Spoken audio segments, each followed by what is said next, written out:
Okay, I'm Grandpa from Grammy and Grandpa Read, and I have done the Spanish version of the Three Little Pigs, a alternate version of the Three Little Pigs.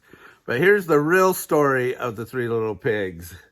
I haven't done it yet, and I borrowed this one from my sister Holly because I knew that I needed to do it, and it's by Modern Publishing.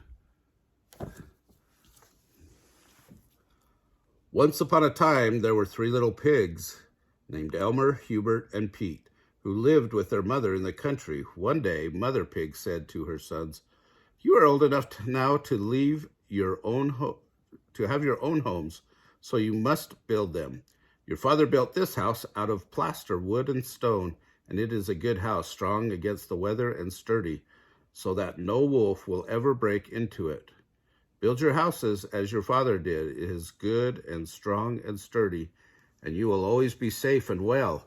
Remember, hard work pays off." The eldest pig, Elmer, was lazy. He did not want to lift heavy things to build his home, so he decided to build his house out of hay. "Surely hay is plenty good enough to protect me from the rain and from little old wolves," he said. His brother was not so sure. "It doesn't look strong enough to me," said Pete. "I will build my house out of sticks. Sticks don't weigh as that much," said Hubert, who was also lazy. "But they are stronger than hay."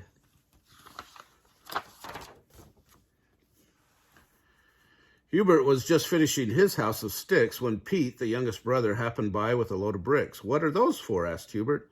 "For my house," answered Pete. "You don't need to work with heavy bricks to build a house."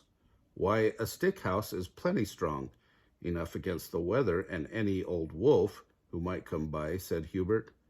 "Maybe so," said Pete, "but I want to build the best, strongest, sturdiest house I can, and I think it should be made out of bricks. Hard work pays off."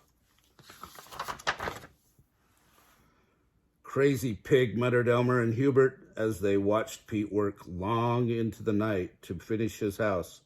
So much work for no good reason.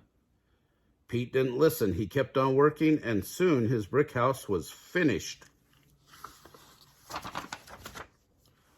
The next day, three little pigs moved into their new homes. That night, Hubert and Pete walked Elmer home. They didn't know that a wolf was lurking nearby. Elmer bragged about his new house and how much easier his was to build than his brother's. "It's as strong as steel," he bragged. "I think my stick house is even stronger," claimed Hubert. "I dare any wolf to try and break into my house." "Me too," cried Elmer. "We'll see about that," the wolf giggled to himself. That night, the wolf went to Elmer's house.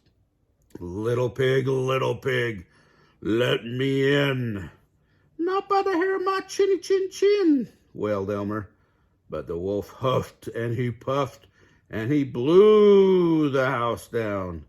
Elmer ran as fast as he could to Hubert's house. No sooner had Elmer warned Hubert that the wolf was near than a tremendous banging shook the door of Hubert's stick house.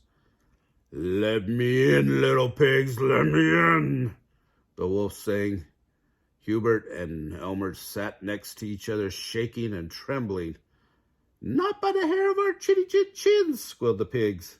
"Then I'll huff, and I'll puff, and I'll blow your house in," said the wolf. Crash! In no time, the wolf smashed his way through the walls of Hubert's house. "Yum, yum, fresh piggy for dinner," he cried. But Elmer and Hubert got away and ran to Pete's brick home. "A wolf is chasing us. He's going to break in here," Elmer cried. This door is double thick, solid wood with strong bolt. He can't break it down," said Pete. Sure enough, the wolf came banging on the door. "Let me in." "Not by the hair of our chinny chin chin," Pete shouted. "Then I'll huff, and I'll puff, and I'll blow your house in." "See," said Pete to his brothers, we are safe. I just about to make some supper. Will you join me?" He lit a fire and put the pot on to boil. Outside, the wolf ran headfirst in at the door.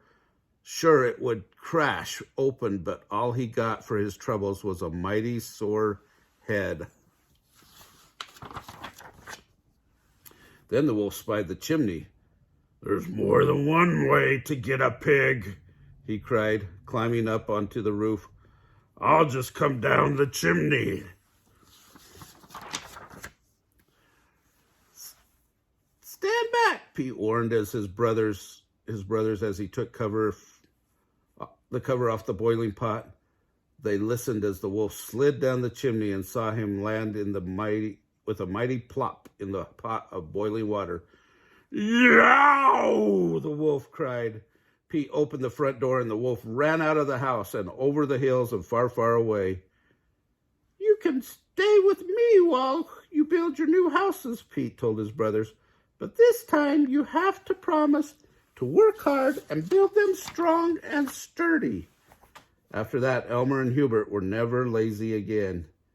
"You've learned an important lesson," said the pig's mother when she heard the story. "Hard work pays off." Elmer and Hubert nodded. "It sure does," they agreed. Anyway, I hope you liked that story. Remember to like our channel and subscribe to our channel and like our videos. Thanks.